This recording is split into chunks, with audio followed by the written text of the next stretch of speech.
Hi అండి, అందరూ ఎలా ఉన్నారు? ఈరోజు నేను చికెన్ కర్రీ వేరే స్టైల్లో చెప్తున్నానండి. ఇప్పుడు దీనికి కావాల్సింది 1/2 కేజీ చికెన్ కడిగి పెట్టుకున్నానండి. 3 ఉల్లిపాయలు తీసుకున్నాను, మీడియం సైజువి, స్లైసుల్లా కట్ చేసుకున్నాను ఈనెల్లాగా. 2 table spoon garam masala, 1 table spoon పసుపు, ఉప్పు తగినంత, అల్లం వెల్లుల్లి పేస్ట్ 2 టేబుల్ స్పూన్లు, టమాటాలు 2 అండి మీడియం సైజు ఈనెల్లా కట్ చేసుకున్నాను. కొబ్బరి కూరు, పచ్చి కొబ్బరి కూర అండి, ఇది చిన్న ముక్క అండి. కొబ్బరికాయ చెక్క ఉంటుంది కదా, చెక్కలో సగం ఇది.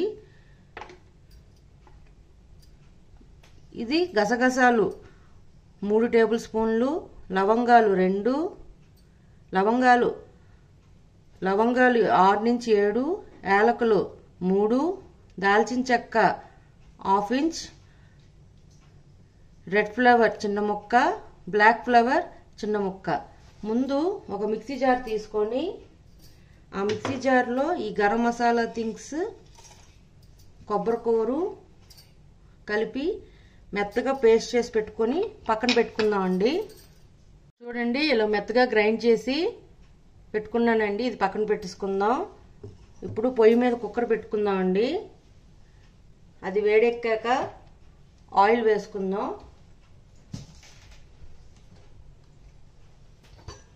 ఫోర్ టేబుల్ స్పూన్ ఆయిల్ వేస్తున్నానండి.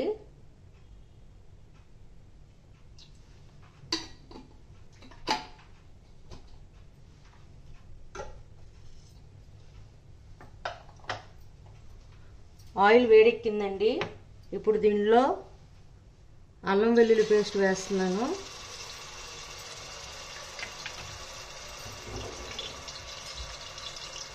పచ్చివాసన పోయేదాకా వేపుకుందాం.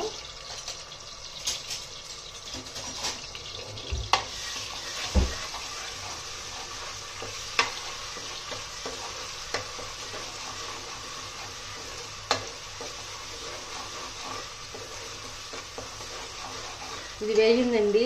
ఇప్పుడు దీంట్లో ఉల్లిపాయలు వేసుకుంటున్నాను. కొంచెం తొందరగా వేగడానికి, మెత్తపడడానికి నేను కొంచెం ఉప్పు వేసుకుంటున్నాను.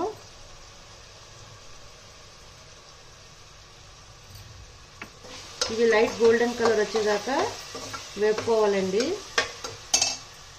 చూడండి, ఉల్లిపాయలు బాగా వేగాయండి. ఇప్పుడు దీంట్లో పసుపు వేసుకుందాం. పసుపు, సన్నగా కట్ చేసి పెట్టుకున్న టమాటా ముక్కలు కూడా వేసేస్తున్నానండి. ఈ టమాటా ముక్కలన్నీ బాగా మగ్గనివ్వాలండి. టమాటాలు కూడా బాగా మగ్గాయండి. ఇప్పుడు మనం ముందుగా కడిగి పెట్టి ఉంచుకున్న చికెన్ని వేసేస్తున్నాను. ఇది బాగా కలుపుకొని ఒక 5 మినిట్స్ మూత పెట్టేసి మీడియం ఫ్లేమ్లో ఇద్దామండి.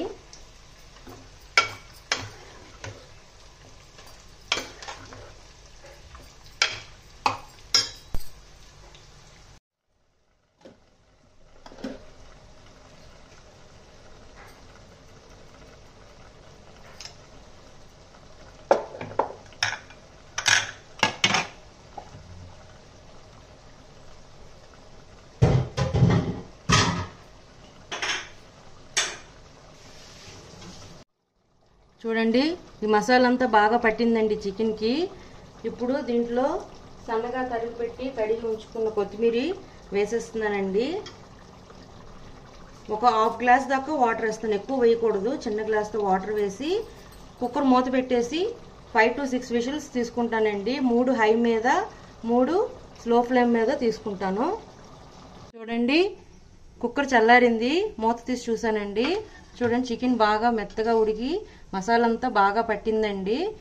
ఇప్పుడు దీన్ని సర్వింగ్ బౌల్లోకి తీసుకుందాం. చూడండి, చికెన్ని సర్వింగ్ బౌల్లోకి తీసుకున్నా. అంతేనండి, టేస్టీ చికెన్ కర్రీ రెడీ అండి. మీకు నచ్చినట్లయితే like, share and subscribe it. Bye.